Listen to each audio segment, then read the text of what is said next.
Hey everybody, I'm the 100 Proof News Hound here with another episode of the 100 Years and More Show. Today we're going to have a look at the cultural phenomenon that was the Stutz Bearcat automobile. It was not just a car, and it was a great car. The Stutz Bearcat became a symbol of youth culture when nobody knew what youth culture was. It became a symbol of the jazz age, the roaring 20s. So everybody out there, all you flappers and sheiks, get your raccoon coats out of the closet, get your hip flasks of gin, take the pennants down from your bedroom wall because we're all off to the big game in our Stutz Bearcat convertible. Now remember, like and subscribe. Subscriptions are very important to the growth of the channel. So hit that button right now. And otherwise, just sit back and enjoy the ride as we examine the Stutz Bearcat. Now, as most things do, it begins with a person. In this case, it's Harry Clayton Stutz. He's born 1876 in Ansonia, Ohio. And once again, it's the Middle West. It's another character out of the Midwest, doing good in the late 19th century. He moves to Dayton, Ohio, gets a job at National Cash Register as an engineer, opens up his own machine shop in 1897 at the age of 21, where he builds his first automobile for himself. That's what a lot of guys did back in the day, construct their own cars.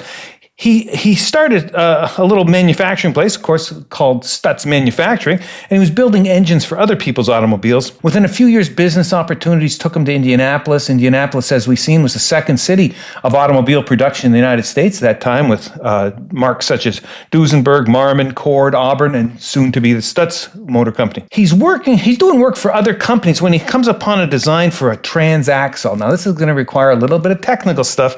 Transaxle combines the transmission, axle, and differential in one unit. And it's usually, if it's a front engine car, you'll use that at the back to drive the rear wheels.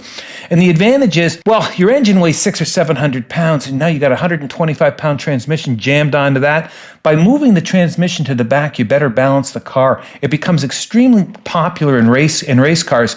The Stutz is the only car in America using that type of transaxle until the late 1930s, 1938. Bugatti starts using one then, but it's usually it's for sports cars, Lancias, Ferraris, even the Cadillacs that came out 20 years ago, the high-performance Cadillacs. Cadillacs use the transaxle to better balance the vehicle. It makes it more stable at high speeds. In 1911, he gets the crazy idea that he wants to enter a car in the Indianapolis 500. He doesn't have a car, of course. So in 5 weeks, he builds one from scratch. And that'll become the foundation of the Stutz Bearcat. The vehicle finishes 11th out of 40. Now, he doesn't win the race, but it doesn't break down. It doesn't have any malfunctions whatsoever. And it allows him to coin the motto, the car that made good in a day. Well, think about it. Think about if you took your own Honda Civic that's out there in the garage and you brought it down to the racetrack and for 7 hours you drove it at 7,000 RPMs right at the red line. Do you think it would last the full 7 hours? Maybe it would. It's a Honda. It's probably fairly well made, but that's pretty impressive for 1911 technology and a vehicle you built yourself. Now, the Indianapolis Star, Sunday, June 11th, 1911 announces, Stutz will build racer duplicates. Now, that's a great thing. That's that old saying, race on Sundays, sell on Mondays. Well, that's the ultimate. The car that you're going to be able to buy is really the car that was at the Indianapolis 500. Not the same one, but the same model. It says here, Indianapolis engineers to produce cars modeled after entry in 500-mile race. Company is incorporated and begins manufacturing cars for delivery August 1 under the name Ideal Company. He initially called it the Ideal Company. Within a year, it becomes the Stutz. 80 miles per hour in 1912. On the roads that they had back then, I'm not sure exactly how safe that is, but it sure is a lot of fun. And that's worth mentioning. They're inventing the aspirational sports car. There are no Jags in that. This is that. They're inventing the concept of an aspirational sports car, them along with the Mercer Raceabout. And those two cars will battle it out over the next 10 or 15 years to see who's better. But before that, you didn't even have the category. There were race cars and there were sedans, but this is the first time you get, the fun in a mass-produced automobile. Now, where did they get the name? What the heck is a Bearcat? Well, here's an article of Philadelphia Inquirer, Sunday, April 18th. 1912. Stutz Bearcat, latest and nicknamed racers. And they're going through what all the different cars are called. But then it goes, among the best is the new name of the new names is the Stutz Bearcat. The name Bearcat has been a synonym for fighting spirit and sturdy grit among Westerners for many decades. So there we go. It's been a popular name. Well, the University of Cincinnati teams are called the Bearcats. I've never seen a Bearcat. I don't know whether one even exists, but that's where the name comes from. We've got a picture of the manual of the 1914 Bearcat, and if you look at how the Bearcat was coming out down the production line, it's totally open. It's a two-seater, a totally open automobile. It's got a doghouse hood, a hood that looks like a doghouse. It comes with a trunk and two spares. The picture that we have here doesn't have any of the spares, but it does come with two spares because in a race you need lots of spares. One thing that's interesting there, if you notice that it's a right-hand drive, it's driven from what we'd call the passenger side, and that the shifter and the brake are located. The brake handle are located outside of the body of the vehicle. They're on the outside, and you'll see this on even later production models. They keep it on the outside of the door. That was popular in racing. Here's an article from the Los Angeles Evening Express, Saturday, March 9th, 1912. New Stutz Bearcat model reaches the city. Was an event. The new Stutz model Bearcat arrived in the city this week. The new car is built along the lines of the Fairmont Park racing car, and it's said to be capable of making 80 miles an hour. In that article, it's really funny. They list the 10 guys or so who have purchased the vehicle. So here's everybody who's getting delivery of it. And one of the fellows is Louis Oldfield. I wonder if that was Barney Oldfield's brother, the famous race car driver. In the Chicago Tribune on Sunday, June 12th, 1912, we have an advertisement that says, "The Stutz again carries off the honors of the greatest international speed and endurance test. The car that made good in a day repeats its wonderful performance. All three Stutz cars ran a perfect race. Stutz cars averaged 76 miles per hour for the 500 miles, including all stops." So they placed three cars in the 1912 Indianapolis 500, all finished with no mechanical breakdowns. And they note that in buying a Stutz at $2,000, and that's the equivalent of about $60, and you're going to see that the car is always sold in that niche between about $60,000 and $90,000. So in buying a Stutz at $2,000, you are not taking chances. You are not experimenting. You are exercising a judgment that will command respect. You will be getting a certainty. They've proved that the vehicle is good. Put your money down and get your own personal racing car. Now, from 1920 onward, Harry Stutz drops out of the picture. But he drops out of the picture after cashing in. If you want to cash in, this is so modern. Eh? This is like an IPO. Well, it is an IPO because if you want to cash in, what you do is you go public. Right now, Harry Stutz owns all the shares because it's his company. So he goes public. The shares are sold through the New York Stock Exchange. He becomes a wealthy man overnight. The one fellow though, Alan Ryan, a rich guy out of New York City, buys almost all the stock. He initially keeps Harry on as president to just sort of run things for a year or two to see how it's going. But Harry hates Alan Ryan and leaves. Ryan.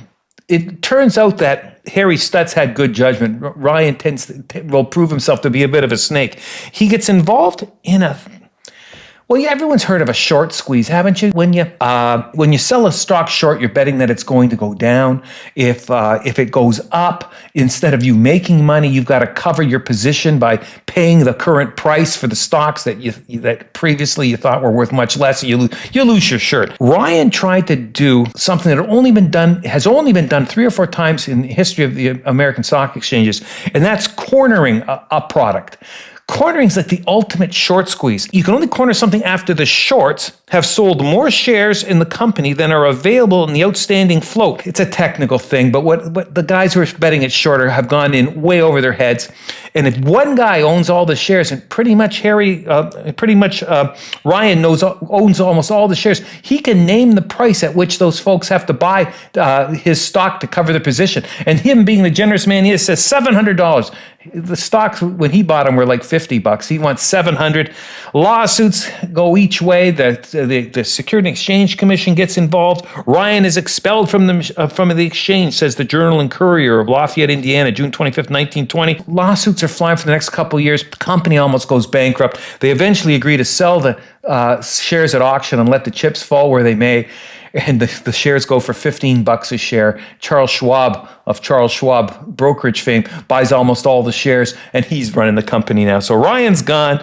Stutz, though, he avoided all this madness because he cashed out and got the cash. Anyways, in an attempt to save the company and keep production going, over the next few years, Stutz would undertake a variety of different strategies here. And what we've got here, the Duluth News Tribune of July 10th, 1921, a greater value at a new price. Well, that's one thing you do here. The Roadster and Bearcat model. So you can get a Bearcat for $3,250, and it says earlier it was $3,900. So they're lowering the price of their vehicle by about 22%. Don't know what that does for your profit margins, but at least you're keeping the factory running. And we have to realize the Stutz was never a huge seller.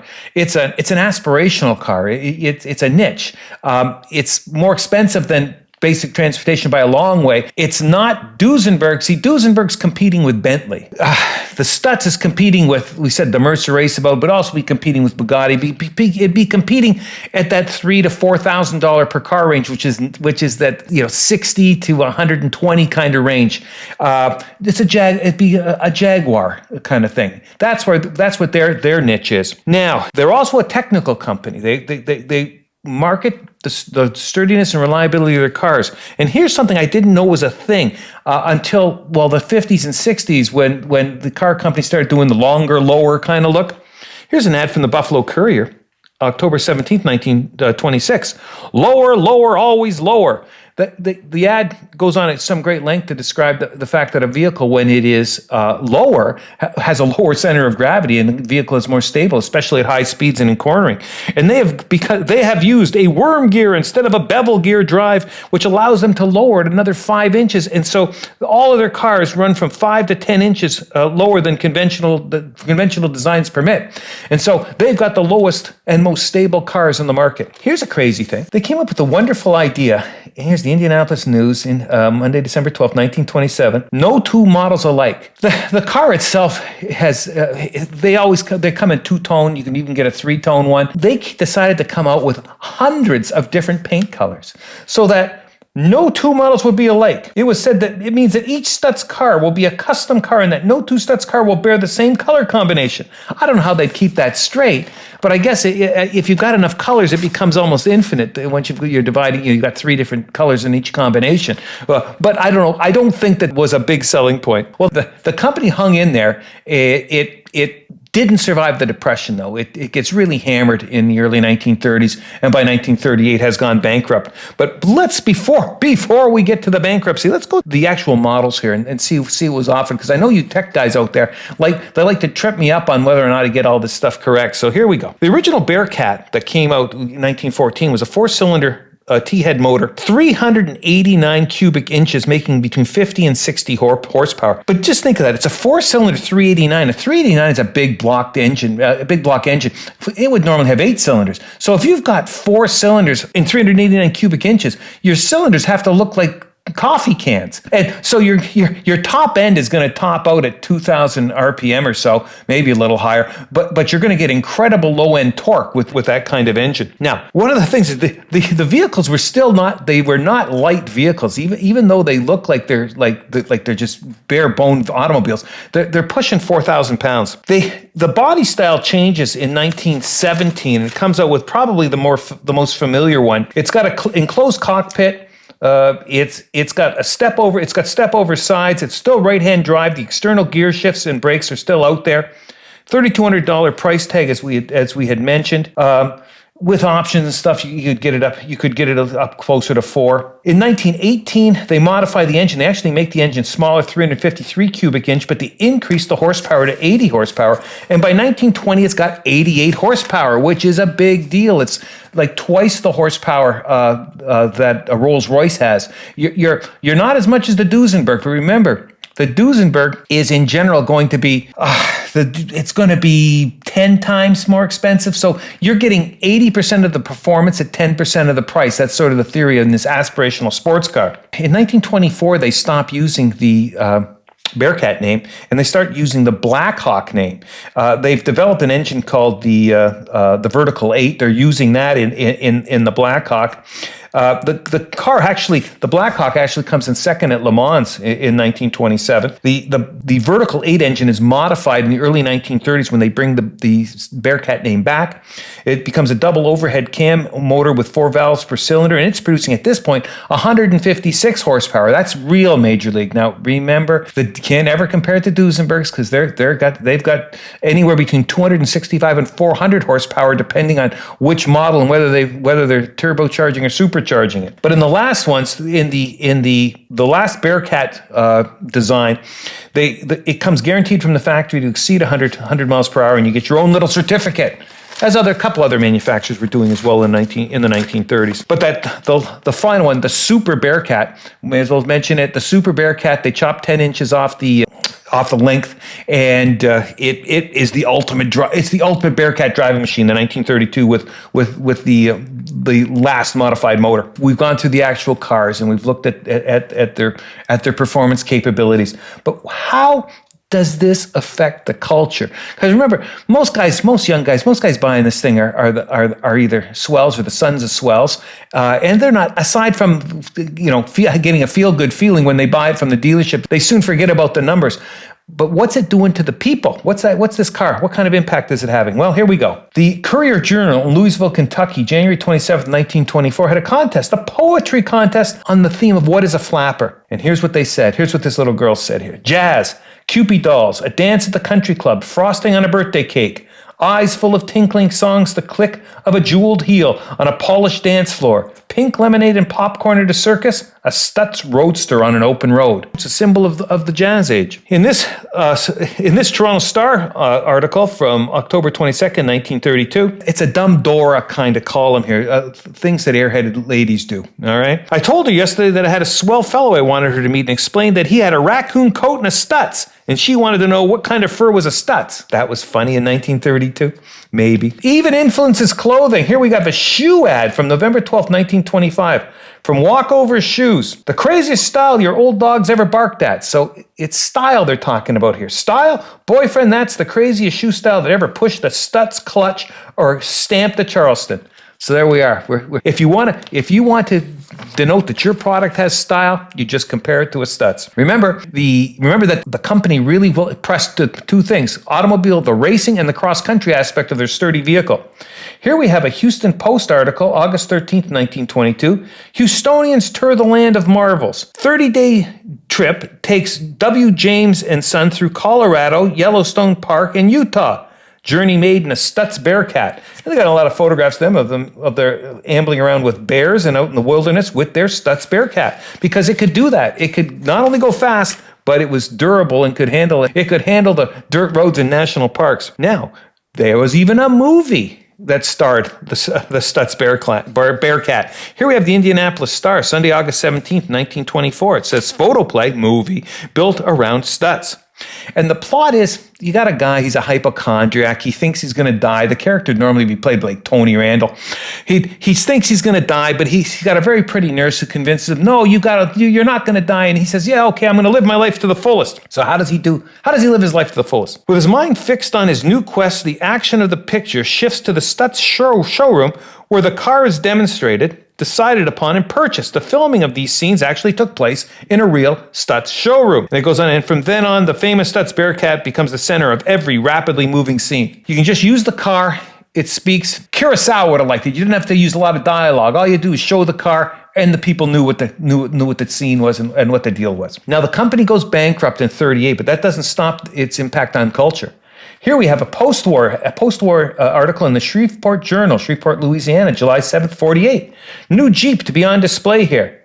Willis Overland's new Jeepster, a sporty low-swung Phaeton that will make its appearance here for the first time July 22nd, will be a nostalgic reminder of the good old days when raccoon coats and Stutz Bearcats were standard equipment on many American campuses.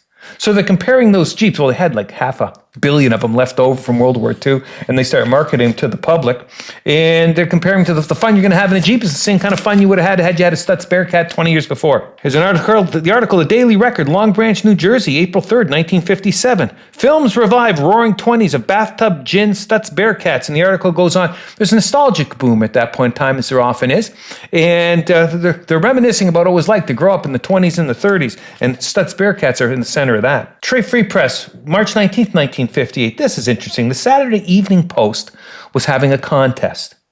And if you won the contest, well, here's what it says. Are you two eyeing and vying for this raccoon coat with Stutz to match? Remember these figures. The first prize was a 1925 Stutz and a raccoon coat. So, like I say, it's the symbol of an age. It's given the small number of cars that were sold, it has a far larger impact on culture than one would possibly expect. Now, in 1959, we have a death in the Stutz family, but it's not Harry Stutz, because Harry Stutz dies of a ruptured appendix in 1930. His cousin Charles Stutz was a race car driver, moderately successful race car driver, and he dies in 1959. But the newspapers don't see the difference between Harry and Charles, and we've got 3 articles in a row that are very poignant. But let's pretend they're about Harry and not Charles. Anyways, it says Charles Stutz died a few days ago in Miami. He was 76. It says here, he was the man who put the roar in the roaring 20s. Mr. Stutz was the builder of a car called the Stutz Bearcat, a rip-roaring status symbol of the era of striped blazers, bathtub gin, razzmatazz, and raccoon coats.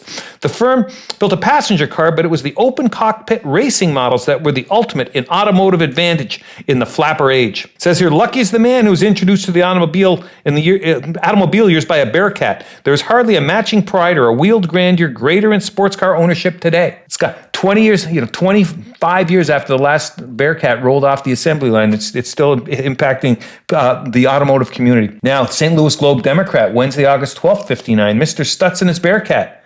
Synonymous with the era of the ukulele, the red and white striped blazer, the hand-cranked phonograph, bathtub gin, and raccoon coats was the Stutz Bearcat, which represented the epitome of open-air motor car transportation for the young man of means. A succinct summary of the vehicle. The Stutz Bearcat was the forerunner of the modern-day sports car, as we said. It was the first aspirational sports car. It had looks and speed, and the whole town was conscious of its omnipotence as its owner revved it up on any clear stretch of road or sent it screeching around the corners on 2 wheels. And finally, in this vein, the Star Press of Muncie, Indiana, December 6, 59. He made your hearts gayer. Charles Stutz Bearcat was about as much a trademark of the 1920s as the collegian's coonskin coat or John Held's flapper or the silver flask containing a fluid that went by the name of gin. The fact is that if a young fellow had all of this equipment, and then he listed the Bearcat, the coat, the flapper in the seat beside him, and the flask at hand, he was not just this side of paradise, he was actually in paradise, enjoying the poisonous envy of every one of his contemporaries. Well, it doesn't get much better than that. Other companies, though, try to steal a little bit of the luster of the Stutz Bearcat. Here's the Tampa Bay Times, Friday, May 19th, 1961. Beautiful picture here of Stutz Bearcat and a Triumph TR3. Says here, is the TR3 the Stutz Bearcat of the 60s? Well, I think Triumph's being a little... Well, they got it wrong. The actual comparison, as we said, the actual comparison between the Bearcat would be to the Jaguar XKE or to the Jaguar or the earlier XK120. It's that kind of aspirational sports car, or to the Corvette, but certainly not to the TR3. The TR3 is a toy. The vehicle, the Stutz in the Stutz of 1933 had nearly double the horsepower of the Triumph. A little bit much for Triumph to try to make that analogy. Such was the status or the thought towards Stutz Bearcats that in the late 1960s they came up with the idea of a television show based on the automobile, and it premiered in 1971, and it was called Bearcats. It starred Rod Time Machine Taylor and Dennis Cole. I don't remember Dennis Cole, but he's kind of a tab hunter, kind of surfing hunk. He was in Bracken's World, was the other show he had. And in the review here of the Toronto Star, it says, well, there's some pluses, there's some minuses, but the best thing about the show is the car itself. It only lasted 14 episodes before going under, but there's not a lot of automobiles that have been made the subject of television shows. As we get near the end of our story here, unfortunately, a terrible fashion let me just tell you. Somebody had the bright idea to revive the Stutz name in the early 1970s, and they came up with the Stutz Blackhawk, which they're selling for $22,500, which would be the equivalent of about $170,000 today. It is, without a doubt, the ugliest motor vehicle that has ever been produced by an American manufacturer. It looks like not even a kit car. It looks like some kind of Frankenstein's monsters car. It reminds you of those terrible, terrible Excaliburs that you'd sometimes see on the road in the late 1970s and early 80s, and it's up from that same,